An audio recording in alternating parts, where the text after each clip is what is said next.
Thank you very much, and good morning, everyone. Thank you for coming in such big numbers. It shows the importance of the moment for Afghanistan.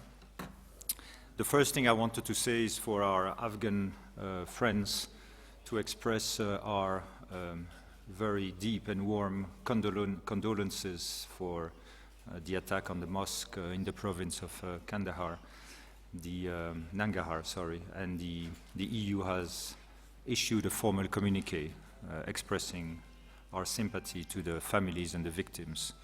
So please accept also, on behalf of Ambassador Mayodon and myself, our personal condolences. So the purpose of this visit was very timely because it came just a few days after the elections and at a very specific moment in the peace process. I came here for two reasons. The first one is to talk to the leadership of the country.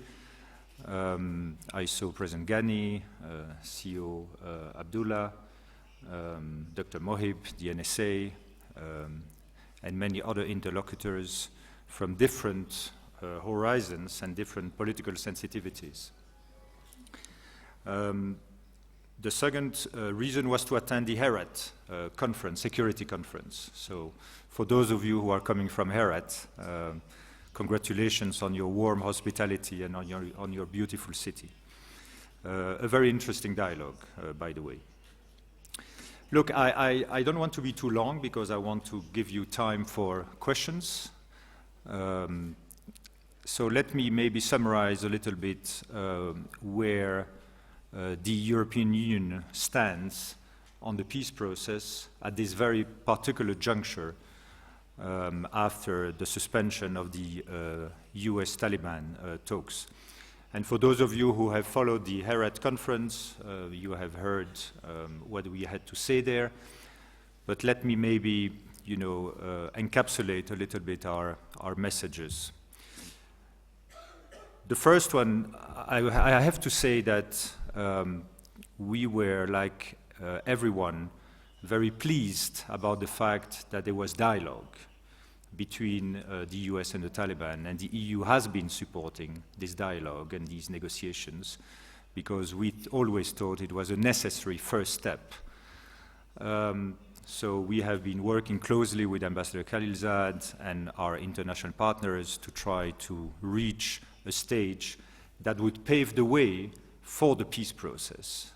These negotiations are a bilateral discussion, and they should open the way for the real peace process between Afghans to start.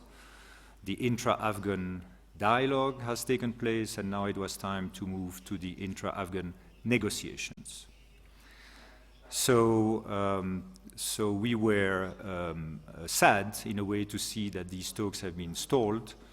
And we very much hope, and we are working with our partners in that direction, to try to resume the talks, finish them, and enter into the next stage.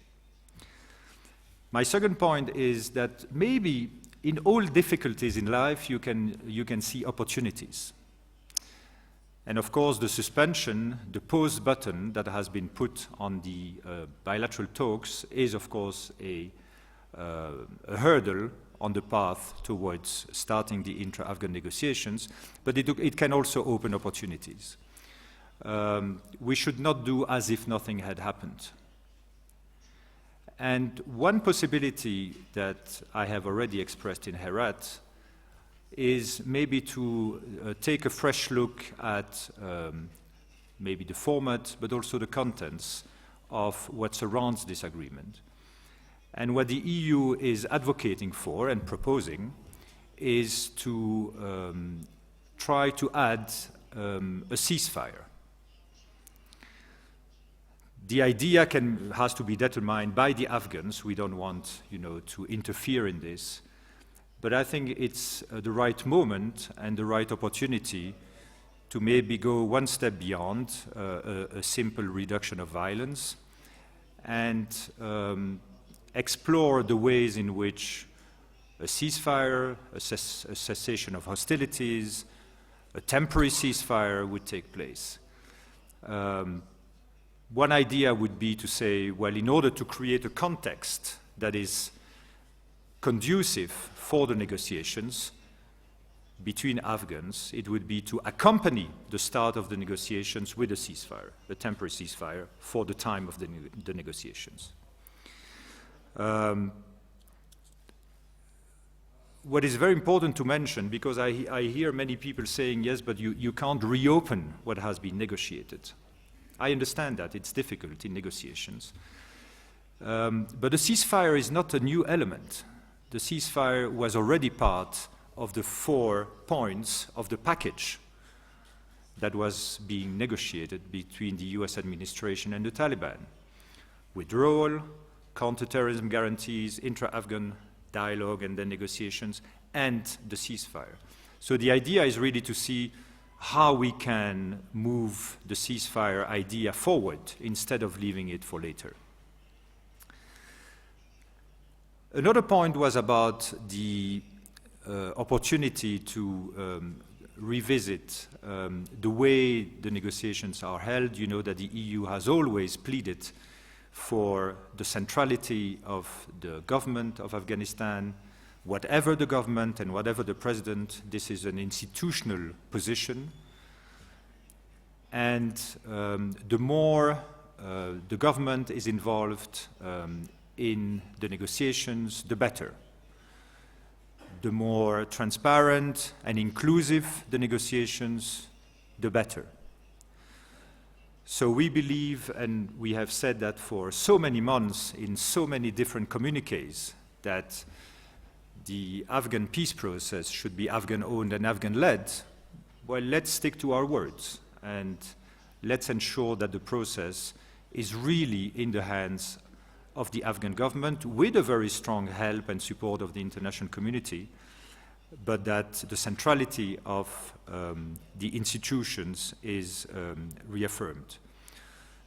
So in that, we would like to see a very swift resumption of the negotiations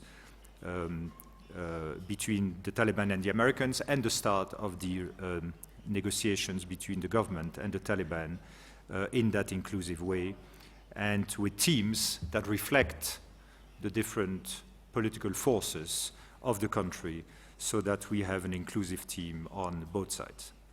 The third point was about how do we look at the past and how do we look at the future. Afghanistan has come a long way over the last 18 years. I think this is recognized by everyone, except a few. And the EU has consistently been promoting the idea that Afghanistan needs to look to the future, not to the past. Afghanistan needs to move forward. And the sacrifices that have been made, the blood that has been spilled by Afghans, by the international community, should not have been made in vain. And let me also say the blood that has been spilled by the Taliban, because these are also human beings and Afghans, and they have also sacrificed things. So together, you Afghans need to move forward, but you need to move forward in a way that does not jeopardize, that does not erode what Afghanistan has achieved over the last 18 years, but a country that consolidates, that builds upon what has been done in the last 18 years.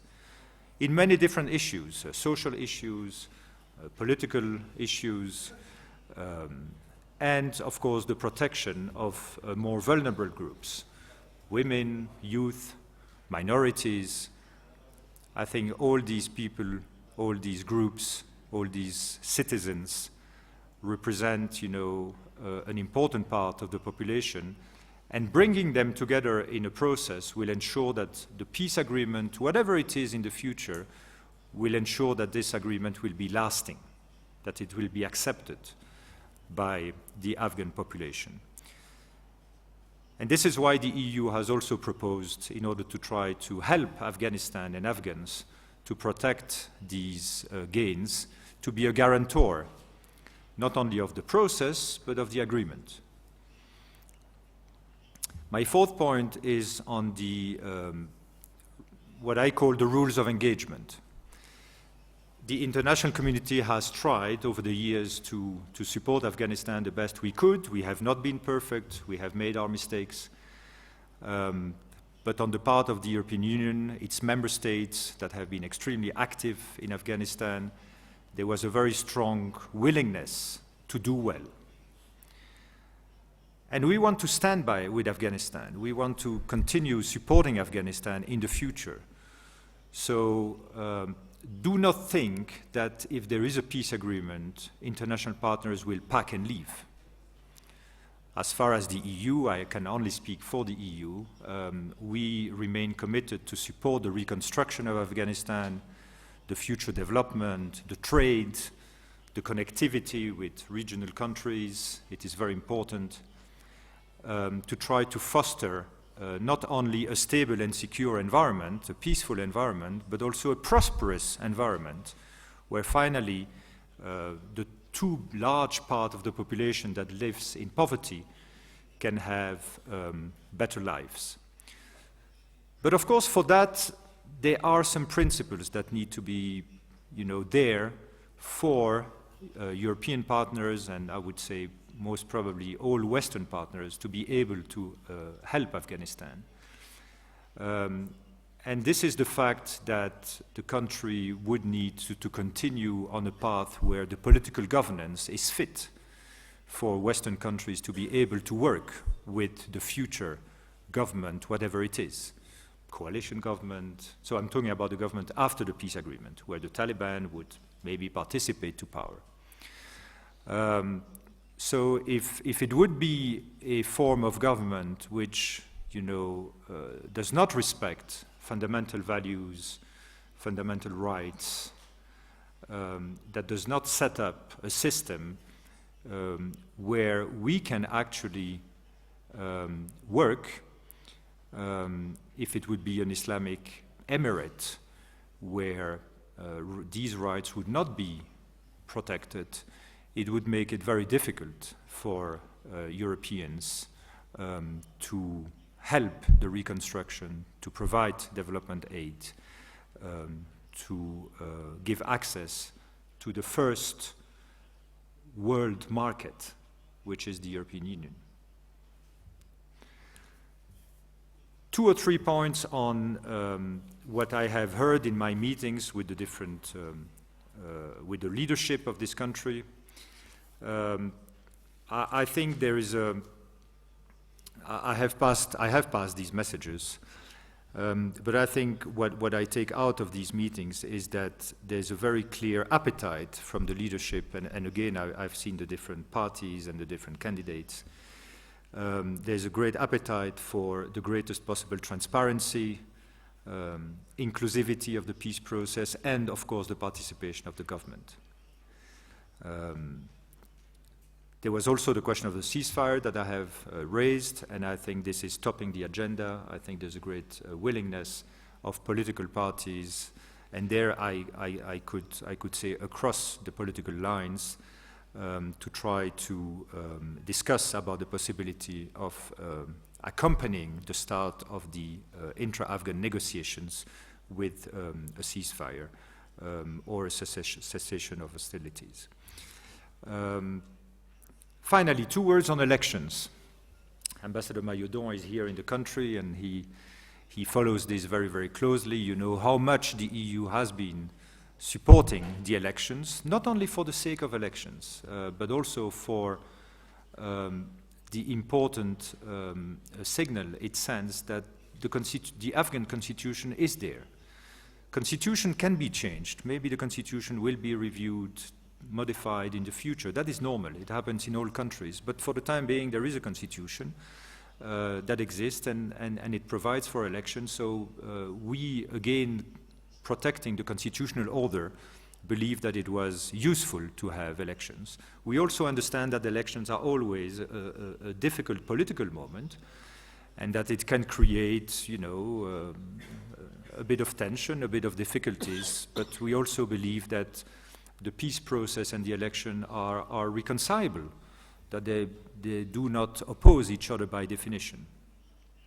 So our message all along has been, as you may remember, and the EU has made it very, very clear through our delegation here, but also myself and the EU High Representative, Mrs. Mogherini, that it would be reasonable to prepare the elections and to work on the elections and not to continue work on the elections separately from the peace process, and to continue working on the peace process very, with a lot of stamina, separately from the elections. So this dual track, I think, is still valid today, because we have had elections on the 28th, but we don't have the results yet.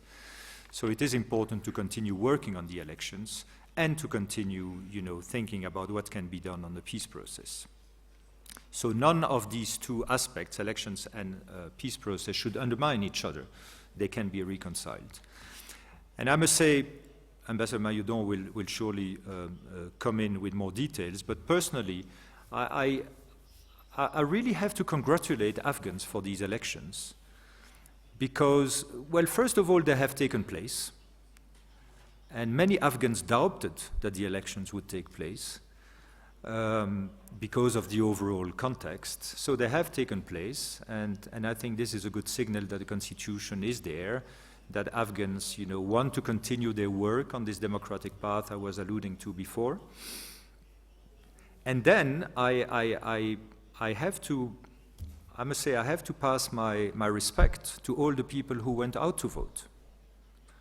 Whatever the numbers, I don't have the numbers and I don't want to discuss about numbers, but the hundreds of thousands, the 1-2 million people who went out to vote at the risk of their lives, with the intimidation, the fear that existed, I think Afghanistan's and Afghans have been showing an example to the world. I actually can't think of many countries where, in spite of the low turnout, so many people would have braved the odds of risking their lives in order to go and put a piece of paper in a box. So I have to pay my respect to Afghans. Then you can discuss about numbers, on what basis the next president will be elected. If there's a second round, I hope that more people will go out to vote. But in the meantime, I think a message has been, passed that Afghans wanted to continue on this way. And my final message is for the day after the election, in which we stand now. I think it's important that all politicians, across political parties, whoever they are, candidates, non-candidates, that they ensure that the constitutional order leads to order, and that the results of the elections be credible and bring a new president that is legitimate, that can't be contested. Of course, there will be a few complaints. That's normal. It happens everywhere. Again, it's not Afghan-specific. It even happens in our countries. So complaints and all that is normal. But that at least the system that would be put in place be ensuring the fact that the losers cannot argue or reduce the scope for argument about the winner and the number of votes he has received. I think this is very important for the peace process, because one day this new government will sit at the table with the Taliban, with others, and will negotiate the future of this country. And it is important that whoever be the next president, whoever be the next chief executive, goes to the negotiating table with a strong mandate, and with a mandate that, is as less contested as possible. So there, in spite of my parallel track, there I make a very strong link between the elections and the peace process. Politicians need to ensure that the elections results are so uncontestable that they put them in a situation where they actually go to the negotiating table with the greatest legitimacy and representative powers. Voilà. I will stop here. I will open the floor for questions, and I will be helped by Ambassador Mayudon here. So thank you very much again.